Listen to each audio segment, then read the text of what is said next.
It began way back in June 2021 with a tweet from a reliable hardware leaker suggesting that Nvidia would be supplying the processor for Nintendo's next generation Switch, and in the months and years that followed, a range of leaks delivered us this specification. So what should we really hope for from the hardware then? I mean, Bobby Kotick's basically talking about PS4 class performance, right? But meanwhile, we're hearing talk of the Matrix Awakens on Unreal Engine 5 running on it. And that's something that a PlayStation 4 or even a PS4 Pro could never hope to do. Well, here's where we do some extensive practical work. There's no real equivalent counterpart for the capabilities of the A78C CPU cluster in the PC space, but when it comes to the GPU, we can get kinda close.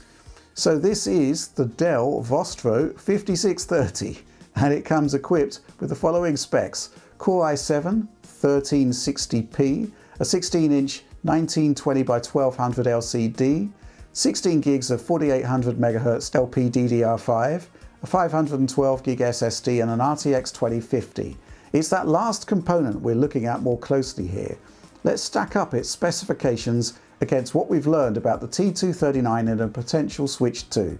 First of all, despite its designation as an RTX 20 series part, it's actually the exact same silicon as the Ampere-based RTX 3050 and 3050 Ti. It's a GA107 processor.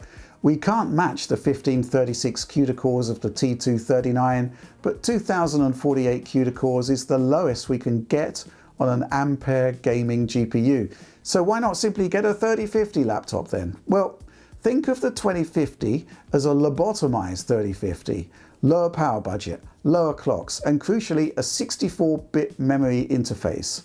At 96 gigabytes per second of bandwidth, it operates with a considerable bottleneck versus the 3050, but it also gives us ballpark equivalence with the bandwidth a potential Switch 2 could deliver. One sticking point though, the 2050 only ships with 4 gigs of RAM. I'd expect to see 8 gigs or even 12 gigs of total system memory in Switch 2. Even so, we're going to take the RTX 2050 and we're going to massively downclock it and see what it can do.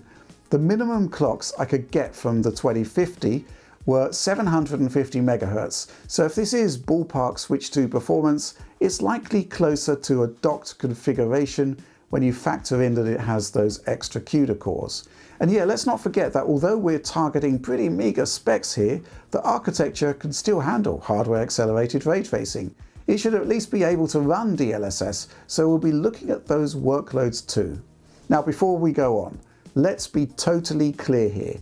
This is the closest approximation we can get for the T239 GPU, but more accurately, what you're going to be seeing is an ultra low spec Ampere GPU running at meager clock speeds, starved of memory bandwidth. And this is only going to give us a ballpark idea of what a mobile Ampere chip can deliver. But even so, the results are intriguing. First of all, let's get the disappointment out of the way. You can't get the Matrix Awakens PC demo running on it. We literally built a custom build in an attempt to do so using DLSS. However, owing to the 4 gigs of frame buffer memory with the 2050, we're at least 1.6 gigabytes short of being able to contain the necessary assets. But we will be taking a look at Fortnite a bit later, which does seem to fit within the available memory once texture quality is dialed back to the minimum. For now, let's kick off by taking a look at Death Stranding, a game using Guerrilla's Decima engine, and which also happens to have a pretty performant PC port. This is gameplay captured directly from the RTX 2050, with the game capped at 30 frames per second, and to be clear, it's running at default quality settings, so basically on par with PlayStation 4. We're actually using 1440p output resolution though in DLSS performance mode. The overall impression is rather good, I'd say, but to get some idea on scalability, let's try a benchmark. So this is the Death Stranding introduction, which is typically much heavier on the GPU than most of the gameplay. Well, to be more specific, the intro actually starts off as a 4K 60 video sequence before transitioning into real-time graphics, but obviously we're just looking at the real-time portion of this sequence. At 1080p native, it averages out at 34.9 FPS, which does support the last-gen power narrative. At 720p, frame rate rises to 52.5 FPS. I've also run this bench at DLSS quality mode too. 67% of native resolution, 34.9 FPS average increases to 44.7 FPS. At 720p with DLSS, perhaps what we're going to be seeing in handheld mode on Switch 2, frame rate does increase, but the performance differential is difficult to accurately measure because the sequence is actually capped at 60 FPS. Still, looking at gameplay, 1440p in DLSS performance mode is viable on this little Ampere-based GPU, and while much of the gameplay played out locked at 30 frames per second, there were some dips beneath. In this confrontation with the BTs, the heavy post-processing seemed to be too much for the GPU to cope with. Still, I'd say that this is a promising start. So let's crack on with our next test, and I'm not going to be making life any easier for the 2050. Cyberpunk 2077 is a demanding title that brought last-gen consoles to their knees, so here I'm benching on the medium preset, then in various flavours of DLSS at 1080p. Resolutions beyond that, just too much. Again, to disrupt the Switch 4K narrative perhaps, remember we're dealing with low-spec hardware as compared to, say, current-gen consoles and PC. There's every possibility that 1080p may well be the best we'll get in a world where Xbox Series S can routinely upscale from below that. Interesting thing here is that 1080p DLSS performance mode upscaling from 540p is only 7.5% faster than native 720p. DLSS balanced mode has 95% of the native 720p performance, dropping to 84% at DLSS quality mode. So again, DLSS quality mode, which is native 720p, drains about 16% of performance in order to upscale to 1080p. Even so, DLSS quality mode averages out at 33 frames per second, while all other readings go higher. So for gameplay, initially I thought I'd be ultra optimistic and essentially dialed in the console equivalent performance mode settings into the PC version of Cyberpunk, and to try it out on the hobbled RTX 2050, targeting 30 FPS instead of 60, but using DLSS balance mode at 1080p resolution. Initially, things seemed to be going well as we stepped outside V's apartment into Night City. However, it quickly became clear that more taxing effects work was having an impact on performance, as you can see here as we sit down for a snack with Jackie Wells. Traversal, yeah, that's always challenging in Cyberpunk 2077, and yes, that didn't hold up particularly well either. Still, I mean, it's playable, with better performance than a lot of Switch games I've played, and of course we are aiming high with PS5 equivalent settings. Dropping back to DLSS performance mode improved matters, and while there were still some frame rate dips beneath the 30 FPS target, we were closing in on locking to our preferred performance level, bearing in mind the constraints of the hardware. However, in our next stress test, the notorious Cherry Blossom Marketplace, once again we found the limits of our resource-constrained mobile GPU. I've got to say though that most of the games seem to play out reasonably well. It's just individual points within the marketplace that cause problems. You know, even kicking off a gunfight didn't seem to make matters that much worse, when usually pitched combat within this area can have profound performance issues. I also tried flat medium settings in DLSS balance mode with low distance shadow resolution and ambient occlusion, and medium volumetric resolution. I also ramped up the crowd density to high because, well, for me it's a big part of the Cyberpunk experience. But again, perhaps a bit too optimistic. And yeah, the market was still a problem. But again, much of the content I played through ran without issue, and you know, gotta say, it looks pretty great. So there's a big discussion to have about DLSS and image quality in general. So in the PC space, it's generally considered that it's quote-unquote okay to run the upscaler at performance mode at 4K, balanced mode at 1440p and quality mode at 1080p, though obviously if you have the horsepower to use higher quality presets to get the performance you want, well, go for it. But that's PC gaming. Console gaming in the living room is different, I'd say. You're sat much further away from the screen, and image quality expectations from this level of hardware are just generally different anyway. After all, we've seen some remarkably low resolutions already this generation, even from PS5 and Xbox Series X.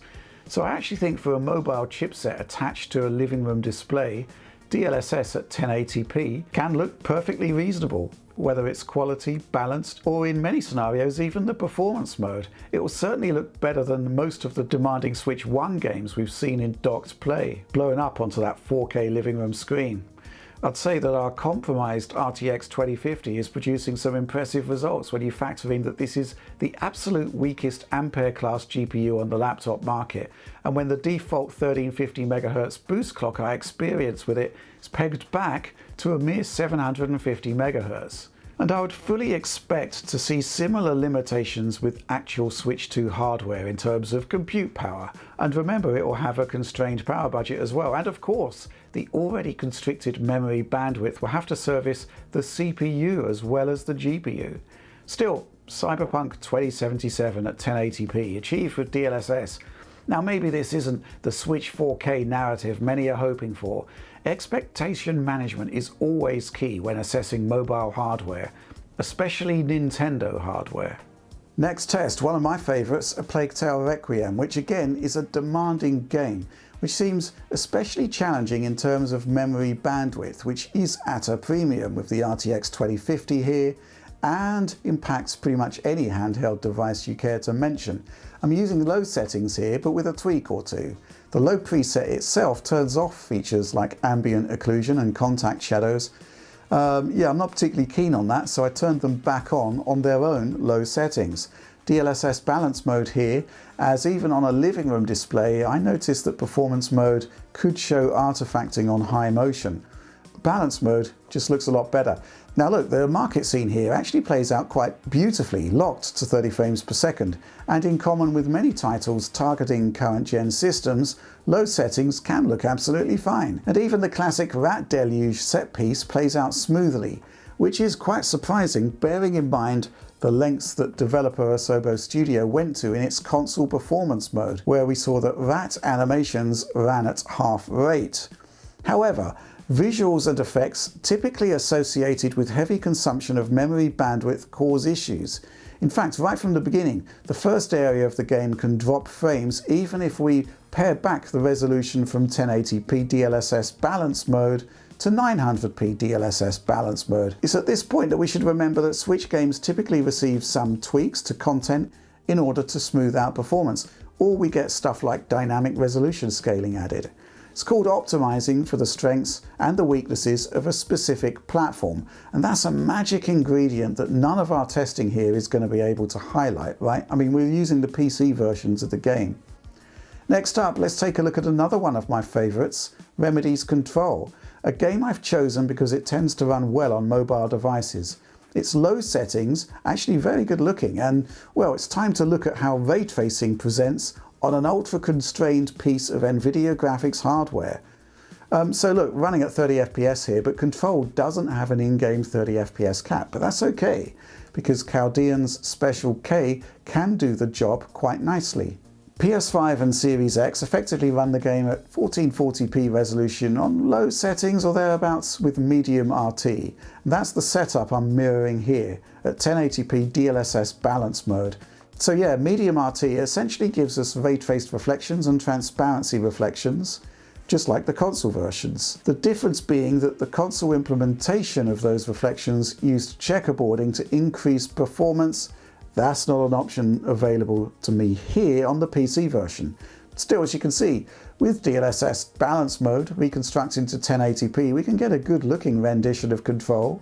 We get the beautiful RT reflections, and for the most part, gameplay did play out at 30 frames per second in my testing. It is a pretty varied game though, and in certain sections we do drop beneath the target performance level.